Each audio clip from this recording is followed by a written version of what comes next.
सभी दर्शकों को नमस्कार। कृषि दर्शन के प्रातःकालीन अंक में आप सभी का स्वागत है। आप सभी जानते हैं कि बुधवार का दिन खास तौर पर पशुपालन संबंधी जानकारियों पर आधारित होता है। इसी क्रम में आज हम आपको सैर कराएंगे पशु मेले की, लेकिन कृषि जगत में चल रही गतिविधियों की जानकारी के लिए कार्यक्रम के आरंभ में देखते हैं खबरें खेती की। बेमौसम वर्षा से गेहूं फसल को नुकसान। उत्तर प्रदेश में दुग्ध उत्पादन का लक्ष्य 300 लाख मीट्रिक टन। कृषि मंत्री ने कहा बजट से सुधरेगी किसानों की स्थिति। नमस्कार, खबरें खेती की में आपका स्वागत है। मैं हूं रीना रावत। अब खबरें विस्तार से। हाल ही में पश्चिमी हवाओं की गड़बड़ी से आई वर्षा से उत्तर पश्चिम भारत की फसलों को काफी नुकसान पहुंचा है। पेश है इस बारे में एक विस्तृत रिपोर्ट।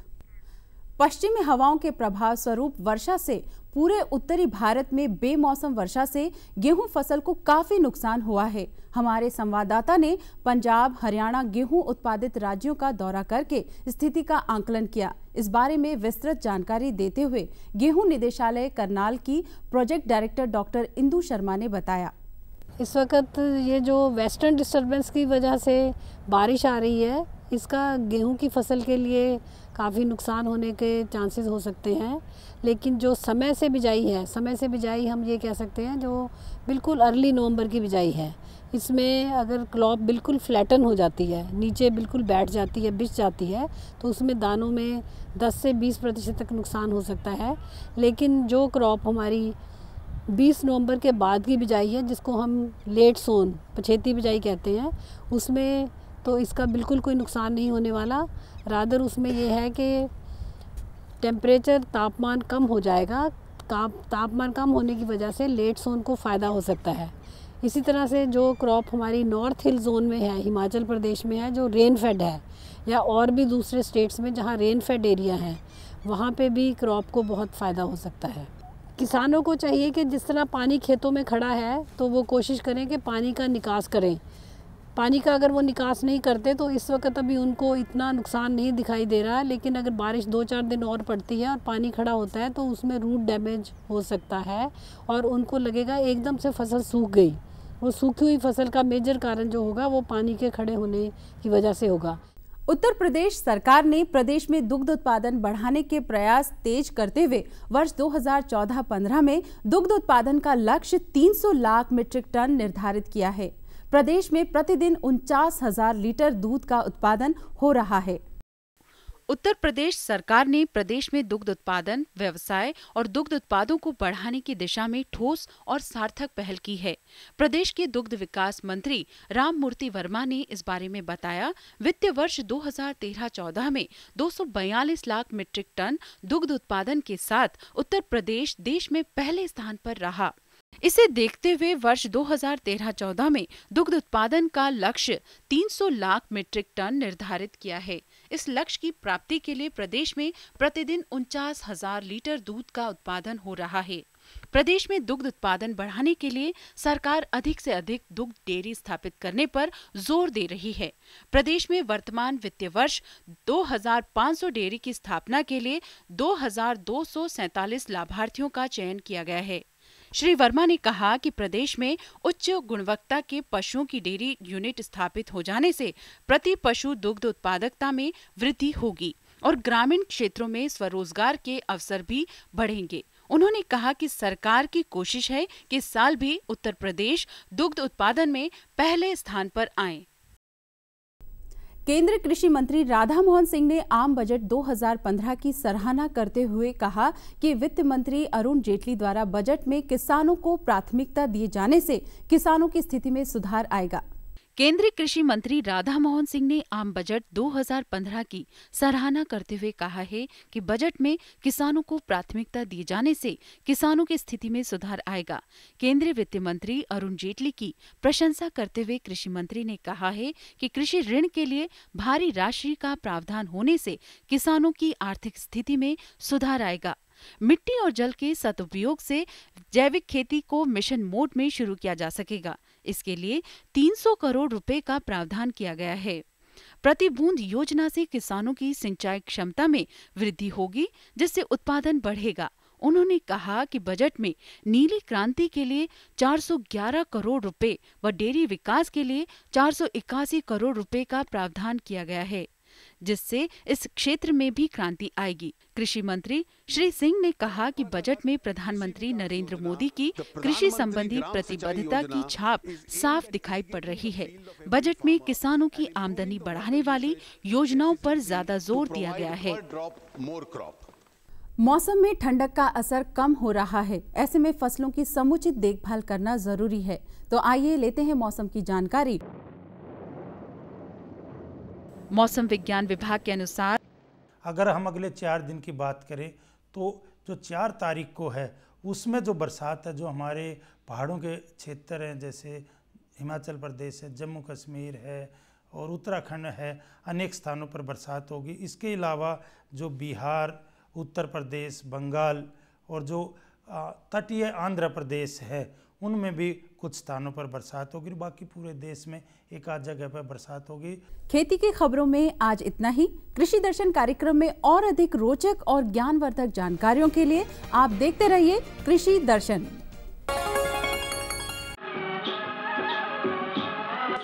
भारतीय कृषि अनुसंधान संस्थान प्रस्तुत करते हैं अखिल भारतीय पूसा कृषि विज्ञान मेला 2015 10 से 12 मार्च 2015।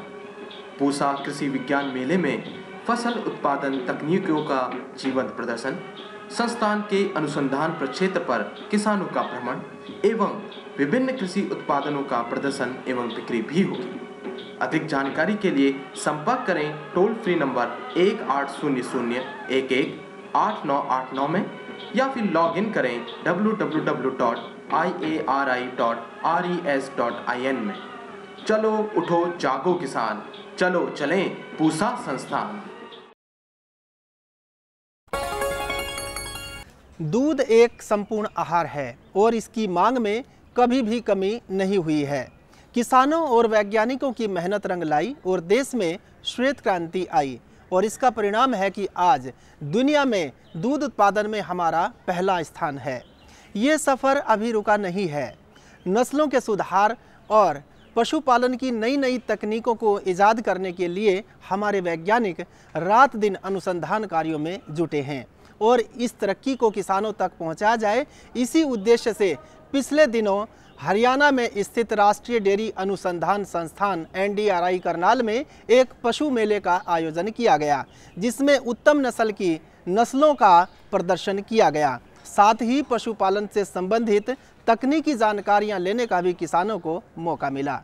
इस मेले की क्या कुछ गतिविधियां रही, आइए इस बारे में जानने के लिए आपको इस मेले में लिए चलते हैं।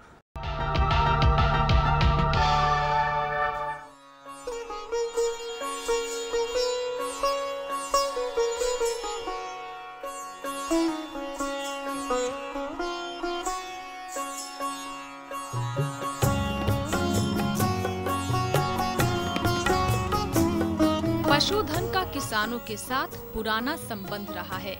आज पशुपालन का व्यापक विस्तार हुआ है और ग्रामीण अंचल में रहने वाले अनेक बेरोजगारों ने इसे अपने रोजगार के रूप में अपनाया है, जिससे खुद के साथ साथ उनके अन्य साथियों को भी काम मिला है। किसी काम को करने व तरीके से करने में बड़ा फर्क होता है। परंपरागत पशुपालन के साथ साथ आधुनिक तकनीकों के बारे में जानकारी पशुपालकों तक पहुंचाई जा सके, इसी उद्देश्य से पिछले दिनों राष्ट्रीय डेयरी अनुसंधान संस्थान करनाल के परिसर में 3 दिवसीय 25 से 27 फरवरी तक पशु मेले का आयोजन किया गया।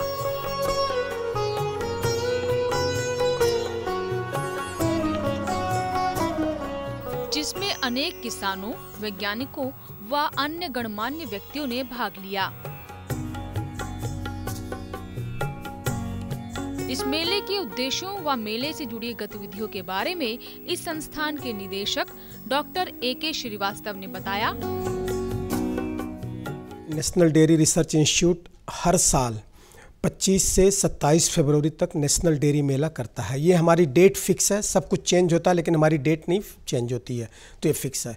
और इस साल का जो थीम है, इस साल का थीम है कि जो हमारे छोटे किसानों की जो जीविका है वो डेयरी फार्मिंग के द्वारा कैसे किया जाए, ये हमारा थीम है। क्योंकि हम सब लोग जानते हैं कि अगर हम विश्व में नंबर 1 दुग्ध उत्पादन करते हैं, 140 मिलियन टन दूध पैदा करते हैं, उस 140 मिलियन टन दूध का 70% उन किसानों से आता है जो छोटे किसान हैं, जिनके पास 2-3 जानवर हैं। तो इस बार का थीम यही है कि उन छोटे किसानों की जीविका किस तरीके से हम डेयरी फार्मिंग के जरिए एश्योर करें।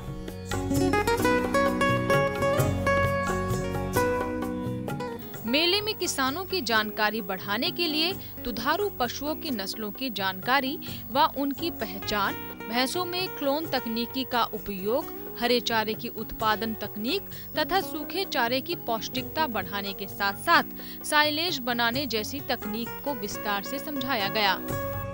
हमारे देश में पशुओं की संख्या बहुत ज़्यादा है, इसलिए दूध बहुत ज़्यादा है, मगर प्रति पशु दूध का उत्पादन और देशों की अपेक्षा बहुत कम है।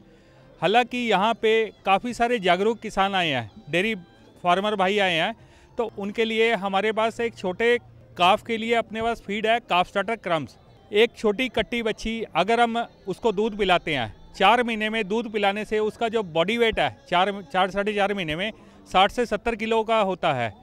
अगर हम उसको ये जो काफ स्टार्टर नामक एक डाइट दें, उसको 100 ग्राम से लेकर 2.5 किलो तक डाइट देनी है, तो इसको खिलाने से 4 महीने में 158-60 किलो का बॉडी वेट पाया गया है। काफ़ी लोगों ने हमारे ट्रायल किए हैं और लोगों ने व्यूज़ भी दिए हैं। और इस प्रोडक्ट में सोयाबीन, मक्की वगैरह कुछ और विटामिन्स, मिनरल डाले हुए हैं जो कि पशु की बॉडी रिक्वायरमेंट को पूरा करता है। उसके बाद सेकंड प्रोडक्ट है अपने पास हीफर मिल पैलेट। ये 5 महीने से 22 महीने तक की कट्टी बच्ची को दे सकते हैं। इसको खिलाने से 10-12 महीने में 250 से 300 क्विंटल की हो जाती है और इसको खिलाने से किलो की हो जाती है। इसको खिलाने से पशु जल्दी हीट में आ जाता है और हीट में आने के बाद जैसे ही हम AI करते हैं, नेचुरल सेमिनेशन करते हैं, तो 2 साल में पशु दूध पे आ जाता है। जो पशु तीसरे या चौथे साल में दूध पे आ रहा है, अगर वो 2-2.25 साल में दूध पे आता है तो फार्मर का काफ़ी सारा प्रॉफिट बढ़ जाता है। उसके बाद सज्जर सूए के लिए हमारे पास पावर प्लस 60D है। सूने से 10 दिन पहले और 50 दिन बाद तक इसका प्रयोग से पशु जो है सूने के बाद 40-45-50 दिन में दोबारा हीट में आ जाता है। जितनी भी बॉडी रिक्वायरमेंट्स है वो पूरी हो जाती है। अक्सर क्या होता है, सोने के टाइम सारी कमजोरियां आ जाती हैं, अगर उसकी भरपाई ना किए जाए, एक तो उसका डाइजेस्टिव सिस्टम खराब हो जाता है। इस दाने में हमने बफर वगैरह डाला हुआ है, यीस्ट डाला हुआ है, जिससे भूख बढ़ती है। तो कहने का मतलब पशु तंदुरुस्त हो गया। और इस विद इन 45-50 डेज़ में अगर हमने बढ़िया खुराक खिला दी तो पूरा सुआ दूध बढ़िया रहता है। उसके बाद गायों भैंसों के लिए अपने पास जैसे गाय है 30 लीटर दूध दे रही है, उसके लिए मिल्क वंडर है, अगर 20 दे रही है तो मिल्क मैजिक है। एज़ पर जेनेटिक पोटेंशियल हम फीड बना रहे हैं। जो ज़्यादा दूध देने वाला पशु है उसको ज़्यादा एनर्जी चाहिए और जो कम दूध देने वाला है उसको कम एनर्जी चाहिए। जहां एक और विभिन्न प्रकार की प्रतियोगिताओं का आयोजन किया गया, वहीं किसान गोष्ठी में किसानों की समस्याओं का समाधान भी हुआ। पुरस्कार प्रगतिशील किसानों को प्रोत्साहित करने में मदद करते हैं। इस अवसर पर प्रतियोगिता में विजेता पशुपालक किसानों को पुरस्कृत किया गया।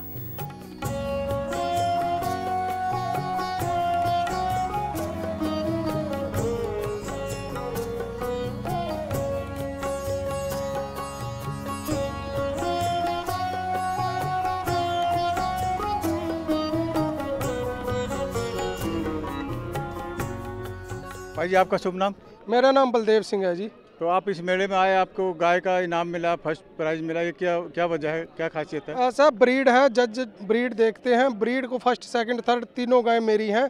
फर्स्ट उन जजों ने ब्रीड देखे, कलर देखे, थन आर्डर जो इसकी क्वालिटी थी वो देख के फर्स्ट दिया है। अच्छा, सेकंड भी मेरी गाय है जी। थर्ड भी आपकी गाय? थर्ड भी मेरी है। तो आपके पास कितने मवेशी हैं? ऐसा हमारे पास 60 एनिमल्स हैं जिसमें 20 जर्सी है, 40 HF है। आप इनको क्या डालते हो जो आपकी गाय फर्स्ट आई? ऐसा हम फीड बनवा के, जैसे फीड बनती है ग्राइंड करा के मक्की सोया वो डालते हैं। अच्छा, तो और भी कई मेले में जाते हो या हम पिछले साल हमारी गाय यहाँ 52 लीटर दूध देकर फर्स्ट आई थी। मुक्तसर में हमारी गाय 2013 में चैंपियन बनी थी।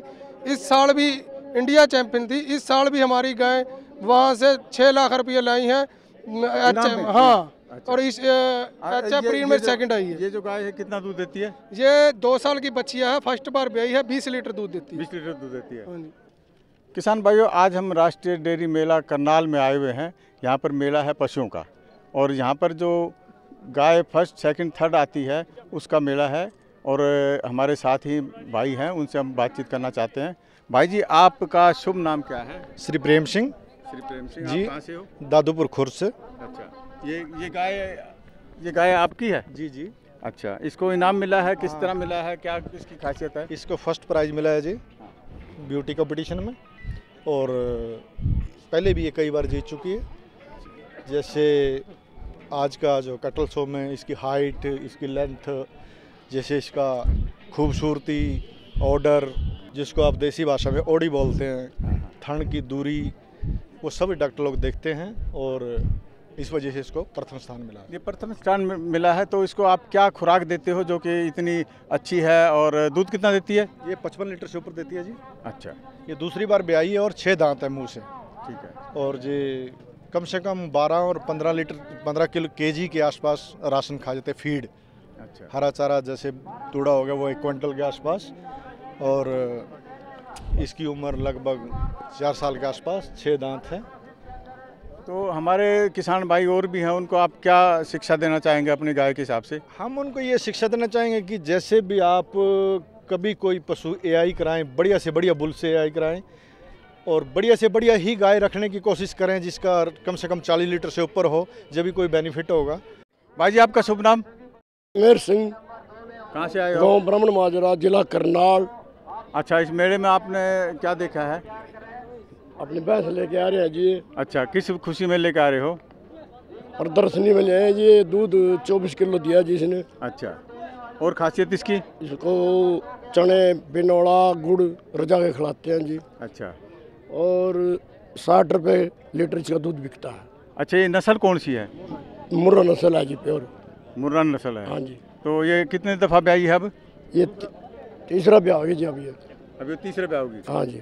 अच्छा, हाँ सुल्तान सिंह जी, आप कौन से गांव से आए हो? आप इस मेले में आपने जो जोटा जो दिखा रहे हो, इस जोटे को कहाँ इनाम मिला या यहीं पे इनाम मिला है, ये बताइए थोड़ा। जी, मैं गांव बूढ़ा खड़ा, जिला कैथल से आया हूँ, और ये जोटा पहले 5 बार चैंपियन रह चुका है। 5 बार चैंपियन रह चुका है? करनाल, हिसार, झज्जर, हैदराबाद और मुक्तसर में भी। इसको इनाम भी मिला है कुछ? हाँ, इनाम मिला है। 1,26,000 रुपये। अलग अलग कंपटीशन के अलग अलग इनाम मिलते हैं। अच्छा, अब इसकी क्या कीमत होगी? इसकी कोई कीमत नहीं है, ये अनमोल है। कोई कीमत नहीं है? नहीं। तो आपने जोटे तो और भी पाले हैं, लेकिन आपने क्या खासियत इसमें दी, या कौन सी नस्ल है ये, इसके बारे में थोड़ा बताएंगे? ये मुर्रा नस्ल का है, जो लंबाई और ऊंचाई इस बुल की है, किसी की बुल की भी नहीं है पूरे इंडिया में। तो आप इसको ऐसा क्या खुराक देते हो जो इतना तगड़ा और इतना स्वस्थ हो गया, सुंदर हो गया? इसको 10 किलो दूध, 8-7 किलो दाना और हरा चारा डालते हैं। नहीं, आपको फ़ायदा क्या है इससे? फ़ायदा, हम इसका सीमन इस्तेमाल करते हैं और सीमन बेचते हैं। सीमन की जो बिक्री है, उससे इतना आमदनी हो जाती है कि आपका खर्चा निकल जाए? साल में 25 से 42 लाख रुपए के आसपास। हाँ सर, नमस्कार। मैं यहाँ पास में गांव हमारा दरड़, डिस्ट्रिक्ट करनाल में है। मेरा नाम दिलबाग सिंह है। मैं एक अपना एग्रीकल्चर फैमिली से बिलोंग करता हूँ, और हम यहाँ इस मेले में काफ़ी कुछ देखने को, नई चीज़ें मिली हैं, नई मशीनरी के बारे में मालूम पड़ा है, नई तकनीक के बारे में। और हम यहाँ NDRI में केवीके के साथ लगभग पिछले कई सालों से जुड़े हुए हैं। हमें नए नए वैरायटी के नई नई नस्ल के हमें सीमन अवेलेबल डॉक्टर साहब टाइम टू टाइम करवाते रहते हैं। यहाँ हमें जुड़ने के बाद काफ़ी ज़्यादा हद तक फ़ायदा हुआ है। मेरे पास अब लगभग 10 गाय हैं और 15 के करीब मेरे भैंस हैं। उनसे भैंस की कैपेसिटी है 22-23 लीटर तक भैंस दे रही है और 35 लीटर तक गाय दूध दे रही है मेरे पास। इस मेले में भाग लेने वाले किसानों, जिनमें महिलाएं भी शामिल थी, उन्होंने अपने अनुभव कुछ इस प्रकार बताए। मेरा नाम सुमन है, मैं गोरगढ़ के रहने वाली हूँ।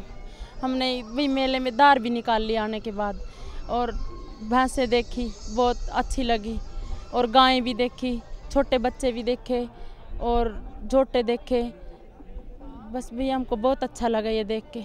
यानी कि जो आप गाय पशु पालते हैं उनसे बढ़िया भैंस गाय थी हमें? हाँ जी, कुछ है, हम भी बहुत बढ़िया रखते हैं जी। अच्छा। पर उनसे बढ़िया ये हमना उरेयाली लगी है जी। तो समझ जी, आपने जो गाय भैंस पाल रखी है वो कितना दूध देती हैं? हमने जो गाय भैंस पाल रखी भाई मैसा देती हैं 20 लीटर 18 लीटर, और गाय 30 लीटर 35 लीटर। तो आपके गाँव में दूध के रेट क्या हैं? गाँव में गाय का दूध तो है जी 30 रुपये लीटर और भैंस का 40 रुपये लीटर। तो यानी कि आमदनी का अच्छा जरिया है। हाँ जी, हमको तो बहुत अच्छा लगता है जी। आपका नाम क्या, आप कहाँ के रहने वाले हैं? गाँव गोरगढ़ से। नाम? गुरनाम कौर। गुरनाम कौर जी, आप कितने पशु हैं, आपके पास कितनी गाय हैं? गाय तो है नहीं, भैंस है। अच्छा, भैंस है। हाँ जी, 3 भैंस। जो यहाँ मेले में आप आए हैं तो क्या कुछ देखा, क्या कुछ सीखा? बस ऐसे देखा, दूध देखा, उनका दार निकालते देखे। अच्छा। हाँ जी, बस ये देखा। अच्छी अच्छी गाय भैंस भी देखी? हाँ जी। तो आप भी चाहेंगे कि हमारे पास भी ऐसी गाय भैंस हो? हाँ जी। इस मेले की विभिन्न गतिविधियों व समय योजन के साथ साथ कृषि क्षेत्र में प्रगति व अनुभवों के बारे में प्रकाश डालते हुए मेले के संयोजक डॉक्टर दिलीप गोसाई ने भी हमें जानकारी दी। किसान भाइयों राम राम। हमारे यहाँ हर साल 25, 26, 27 फरवरी को डेयरी मेला लगता है और इस साल भी हमने ये मेला लगाया। इस मेले में मुख्य आकर्षण जो रहता है उसमें विभिन्न पशुपालक जो हैं अपने एनिमल्स को लाते हैं और वो अपने जानवरों को विभिन्न प्रतिस्पर्धाओं में लाते हैं। उससे उनका मनोबल बढ़ता है और वो नवीनतम जानकारी भी यहाँ पर प्राप्त करते हैं। तो इस साल हमारे पास 500 से भी अधिक गायों और भैंसों ने विभिन्न प्रतियोगिताओं में भाग लिया और उनमें प्रथम, द्वितीय और तृतीय जो आए हैं उनको हमने पुरस्कारों से सम्मानित किया है। इसके अतिरिक्त हमने जो व्यवस्था की है, हम किसानों को, पशुपालकों को जब बुलाते हैं तो उनकी ठहरने की जिम्मेदारी हमारी है। पूरा वेटरनरी पशु चिकित्सक विंग जो है बहुत अलर्ट पे रहता है कि उनको सब सुख सुविधाएं उपलब्ध की जाएं।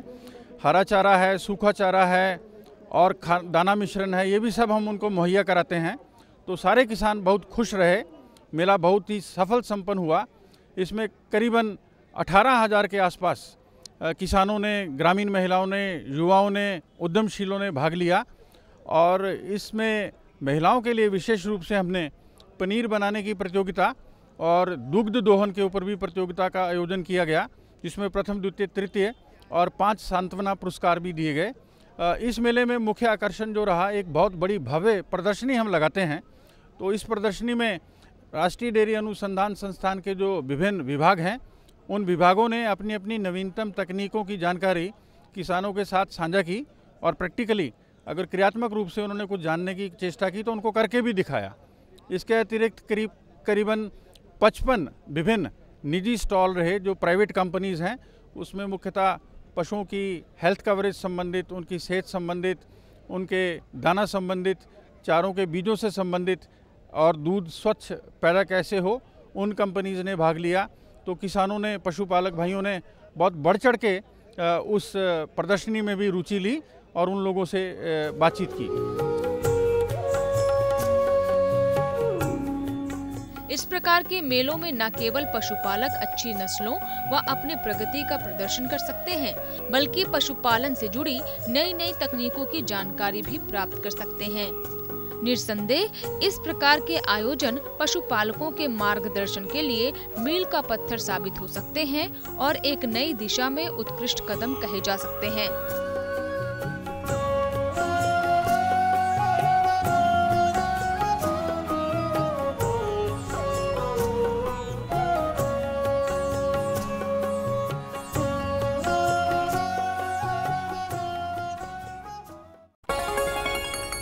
और अब आपको बता दें कि पिछले दिनों केंद्रीय मसाला अनुसंधान केंद्र में एक कृषि विज्ञान मेले का आयोजन किया गया। इस पर एक टीवी रिपोर्ट आपको कल दिखाई जाएगी। आज के लिए बस इतना ही। अब हम आपसे आज्ञा लेना चाहेंगे। नमस्कार।